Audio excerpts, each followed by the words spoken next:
Shalom, my brother.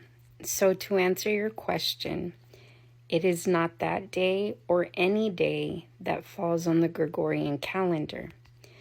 Because at the time of our Messiah, when he walked the earth, there were two calendars that were in rotation, but only one calendar was used by the Hebrews, which was the lunisolar calendar in Genesis 1:14. At the time of our Messiah, the calendar that was being used by the Romans was the Julian calendar. And at that time, it was an 8-day week. It was letters A through H. Let me show you. So what you're looking at here is a stone fragment of what the Julian calendar used, which was the 8-day week, and this they found so that they could understand that A through H was the 8-day week. And this is also in our history, so you could easily go find it in any encyclopedia that has to do with calendars or the Julian calendar. As you can see, this is a quote from Torah.org, and you can also do your own history search. And this is an explanation why the Jews celebrate Sabbath on the day that they keep it, which is the 7th day on the Gregorian calendar. But here you get to see where it says that due to the fact that under the reign of Constantine, the persecution of the Jews was so bad that they just did away with it. They did not want to keep the lunisolar calendar or the creation calendar because they feared punishment. But here it states that they did observe the new moon and Sabbaths according to the creation calendar.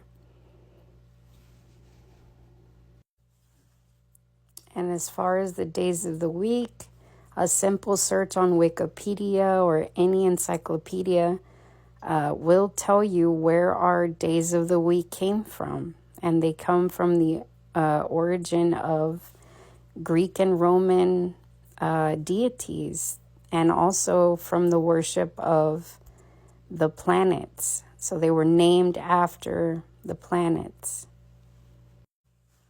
Again, you can do Google search or any encyclopedia, and you'll see that the months of the year were named after false deities that they believed in. So that's where our months came from. Now, all of this should already be a red flag to any Bible believer or a believer in the Most High that this is not okay. Because if the calendar that we supposedly worship with or go to worship on is man-made, it was from origins of paganism, Scripture tells us that we are to not invoke the name of false deities, Exodus 23:13. And here they made the calendar to be named after false deities and after the days of the week, which are coming from astrology with the planets. So all of that is not okay. That means we need to go back to the original ancient paths. I do truly hope that this has helped you understand a little bit better why it cannot be any day on the modern day Gregorian calendar and why it's only on the Creator's calendar that we find in Genesis 1:14.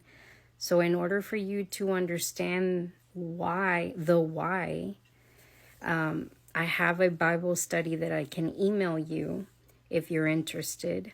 And it'll have all the proof you need in Scripture on what the true Sabbaths are and the feasts, and everything is provable from Old Testament to New Testament. So what does this all mean, though? It means that the Father is awakening his people, and he's imploring us to come out of her, my people, so that we do not stay anchored to a method of timekeeping that's man-made. We have to go back to how it used to be and worship him the way that we are meant to worship him, on his appointed times, not what man gave us. So please reach out if you have more questions. I'm more than happy to answer them. And if you need someone else to explain them to you, I can also get you to the right people. But please do not take my word for it, because none of us are perfect. The only one that's perfect is the Most High. And everything that I am sharing with you is in the name of Yahushua, our Messiah, because I do nothing without putting them first, because that is who we are to praise, to put them first, because we don't have wisdom without them. So please do your own research, search it out, pray that the Father reveals to you his truths as he has done for me and many others. And I hope this message answers a lot of your questions. And if you have questions, just reach out.